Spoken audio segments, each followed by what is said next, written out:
Welcome to Islamic Life Coach School podcast. Apply tools that you learn in this podcast and your life will be unrecognizably successful. Now your host, Dr. Kamal Akhtar. Hello everyone. Peace and blessings be upon all of you. In today's episode, I'm thrilled to talk about a concept of high value female. And if being a high value female is the same as having high intrinsic worth for a woman. There was a time when a lot of videos were circling my social media pages, and a term that kept sticking out to me that was common in those videos was that of a high value female. So I decided to make it into a podcast because I want you guys as my listeners to know what these men were talking about in these videos when they were referring to the term high value female. Is there such a thing as a high value female? Yes, I do think so. But as long as you're not confusing your value as your worth, because your worth is always 100%. It can't be high or low. It's always intact.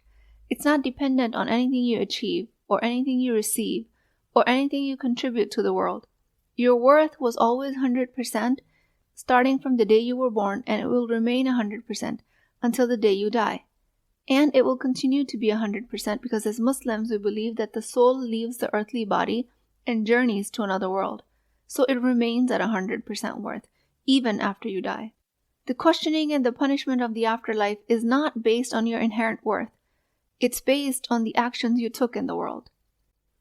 A woman's worth is not based on her measurements, her size, her earnings, her fertility status, the size of her hips, or the length of her legs.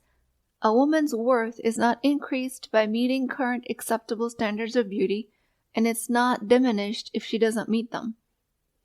One objection I get at this point is, how do some people enter paradise and others don't? If everyone has equal worth, then why are some people punished and others rewarded? I think this question stems from a misunderstanding when worth and value is used interchangeably when they're actually not interchangeable. In the Quran, Allah subhanahu wa ta'ala says, O mankind, verily we have created you from a single pair of a male and female, and have made you into nations and tribes, that you may know each other. Verily, the most honored of you in the sight of Allah is the most righteous. A pious human has more value in Allah's sight than a non-pious human. And piety is not for us to judge another people based on their behavior. Piety is only to be judged by Allah, because He alone knows the condition of someone's heart. So let's keep the value and worth separate. Worth is intact, value goes up and down, and one value that we all pursue is that of taqwa, more and more belief in Allah subhanahu wa ta'ala, righteousness, piety, none of which are visible or remotely known to us about another human being. We can only know what is the level of piety within us. We can only know what our belief level is, and most of the time we don't even know that because we don't pay attention to our internal dialogue. That's one of the first coaching skills I teach in the Empowered Muslim Woman program. To pay attention to your inwardly generated thoughts, because these thoughts over time turn into beliefs, and over a longer period of time they sound factual. So what we do in the program is to purify our intentions after becoming aware of them, and we elevate our intentions to the highest standard so they align with our actions. You can only use worth and value interchangeably if you're applying it inwardly towards yourself. As soon as you start to measure how much you are worth based on your righteous acts, you've actually started talking about your value. Value, in other words, is your quality as a good human being. That is based on your actions, contribution, service, self-actualization, and backed by your internal state of alignment, meaning your actions are aligned with a high level of belief. Worth is different from value. Your worth is inherent and intact 100% of the time. Your value, your quality, fluctuates based on your actions and intentions behind those actions. A woman's worth is 100%, while she might be valued for her character, her intellect, her spirituality, her ability to contribute meaningfully to the world around her. A human being's worth is unalterable. It is an unassailable truth, set at a perpetual 100%. It is a constant, unaffected by the fluctuating measures of success, achievement, dress code, or social approval. A woman's worth is not a prize to be earned through accomplishments or material acquisitions. It is a divine gift, inherent and eternal, given to her and every human being in a form of a soul.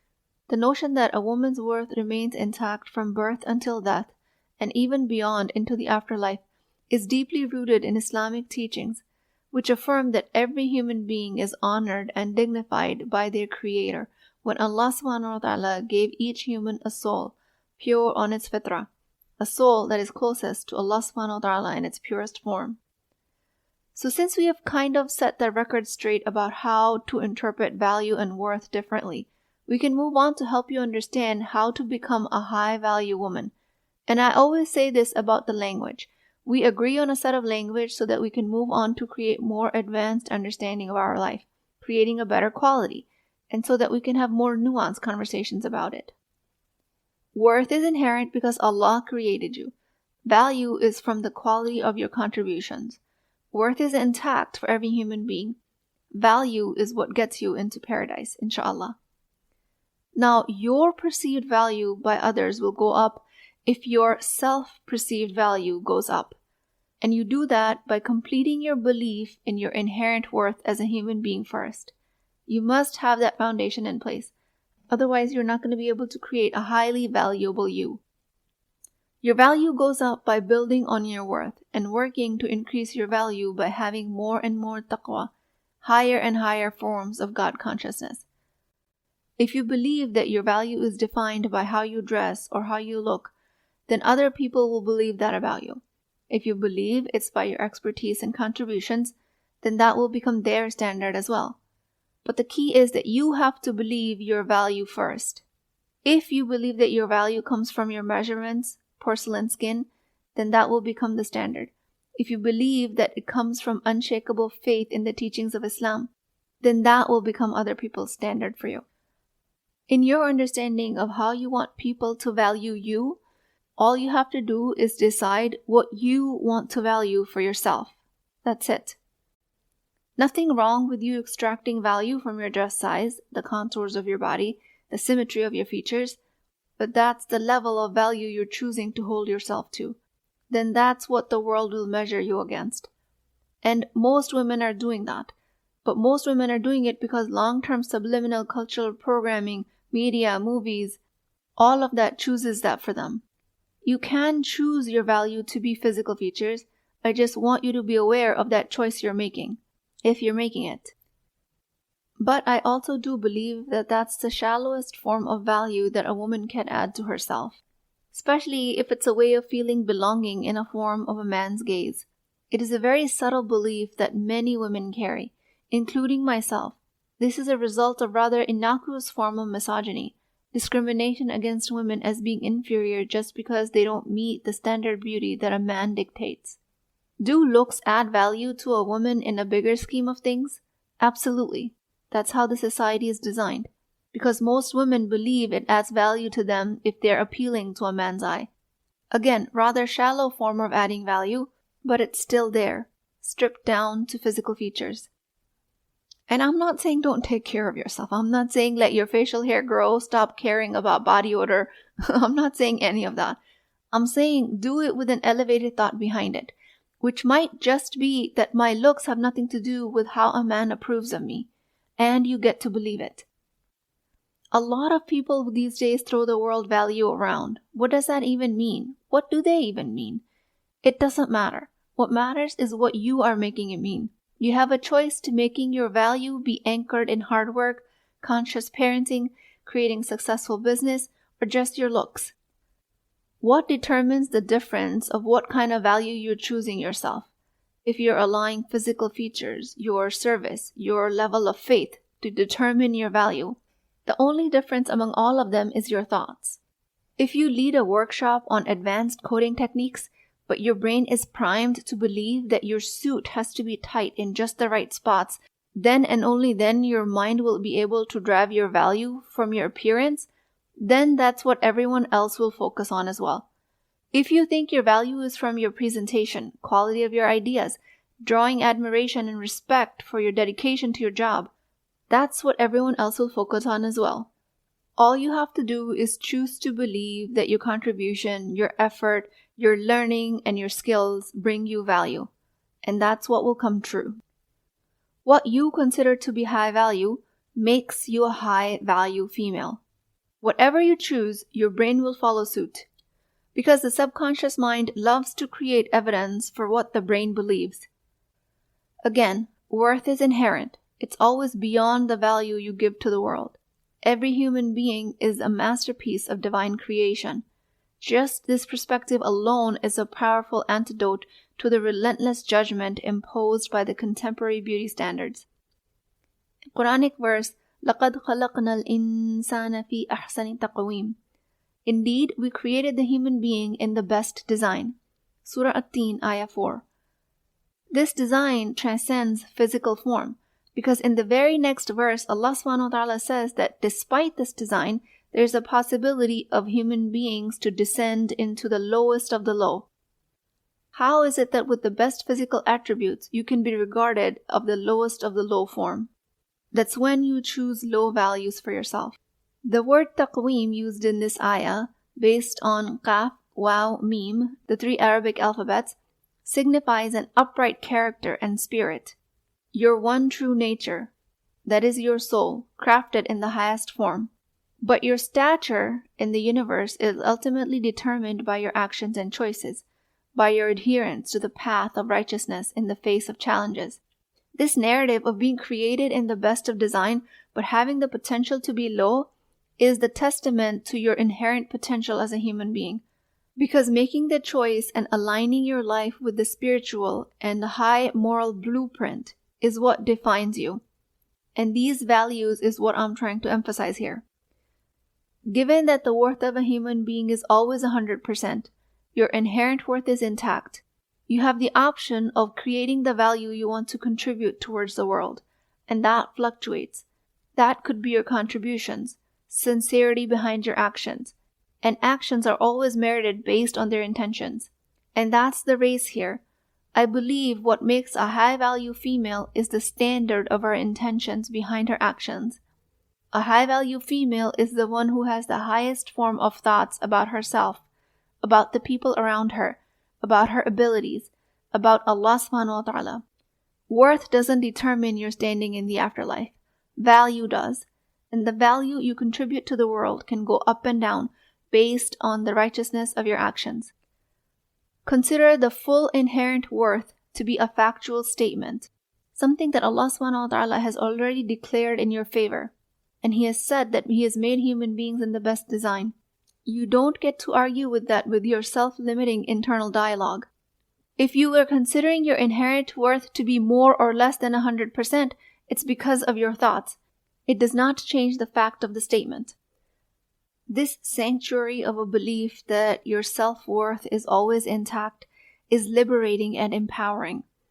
This Islamic perspective on a woman's worth transcends the temporal boundaries of this world, especially in a culture where men are believed to have worth just for existing, but women have to earn it, either by giving birth, or by being beautiful to look at, or by caretaking in all the right ways, or contributing something somewhere in the world. But Quran lays this argument to rest when Allah subhanahu wa ta'ala says that we have created every human being in the best design. So in this era where the image of a successful woman is defined very narrowly by either her assertiveness that resembles masculine traits or her adherence to conventional beauty standards, the Islamic perspective, as usual, offers an empowering alternative.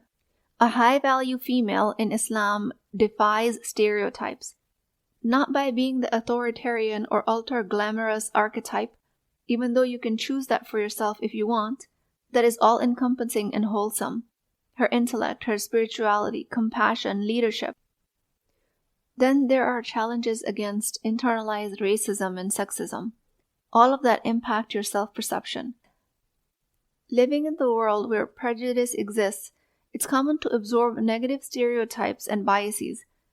But you, as a high-value female, have the tools to recognize these falsehoods and their imposed beliefs. You understand that your value and the identity are not defined by the color of your skin or your ethnic background, but rather your character, actions, faith.